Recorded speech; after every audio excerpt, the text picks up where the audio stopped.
and welcome to another edition of the Empathic Designer podcast by Vytheeshwaran. I am your host Vytheeshwaran.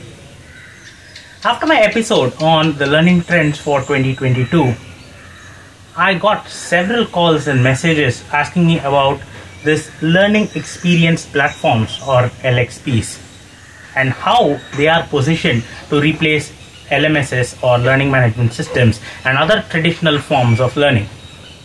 In today's episode, I'll give you an overview of what LXPs are, what they do, and how they are positioned to be the future of learning. I'll also share some tips for best practices that I use at Vytheeshwaran while working on LXPs for my clients. So let's get started.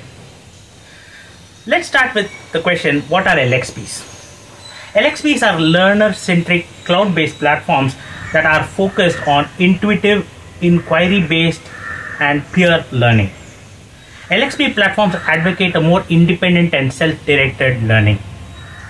While a learning management system focuses on the needs of the L&D department to deliver education, policy and compliance trainings for employees, an LXP flips this model to focus more on what the employees need. So if there is anything else that makes LXPs unique, of course, LXPs go over and beyond what an LMS can do. The fundamental premise of LXP's design is to support content in the form of micro-learning objects. Content types can include blogs, posts, industry articles, videos, podcasts, standalone courses, and so many more. LXPs are especially engaging in its ability to allow learners to create and publish content along with interacting with their peers and cohorts through these social profiles. Elements like learner bios, points, badges, and collaborative activities enable learners to be much more engaged with the learning process. Many of my clients at Vytheeshwaran like the gamification and peer learning aspects of LXPs, and they bring a very high level of motivation for the learners to invest themselves in the learning process.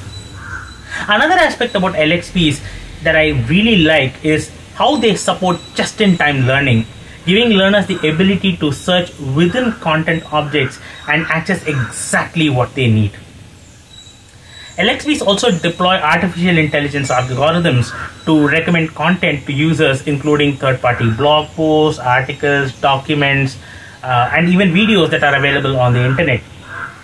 This, apart from making the learning process implicit, also helps making the learning experience very, very personalized and gives a sense of ownership to the learners of the learning process.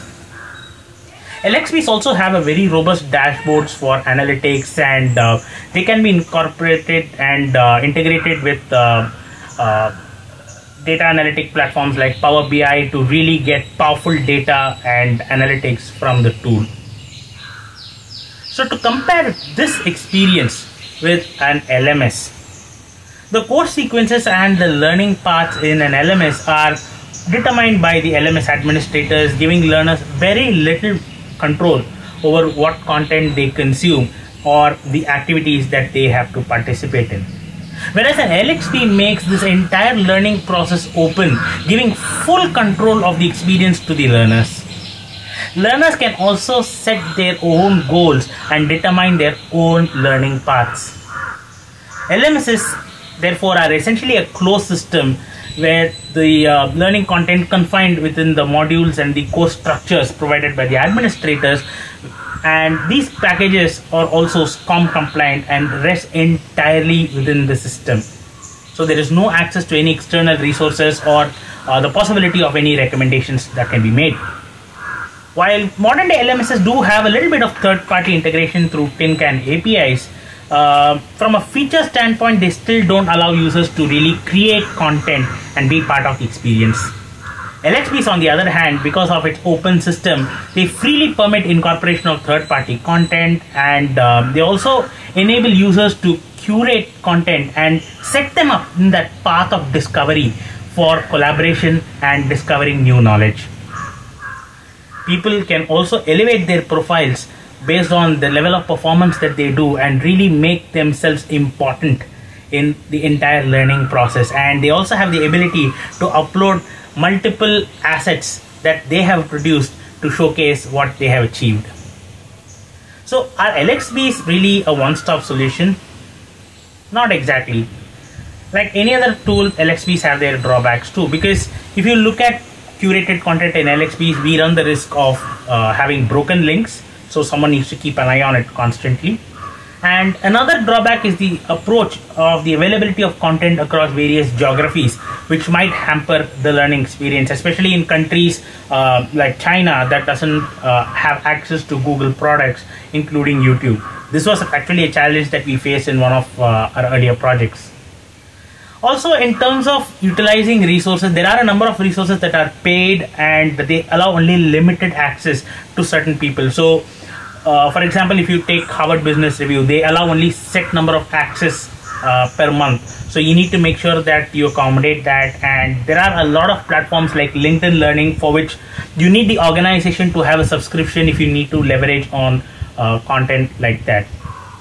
And there are instances where organizations also come and ask me if they can reuse the content that is there in the LMS, and we need to really sit down with them, examine the content, and come up with a realistic strategy as to how much we can and how much we cannot do that.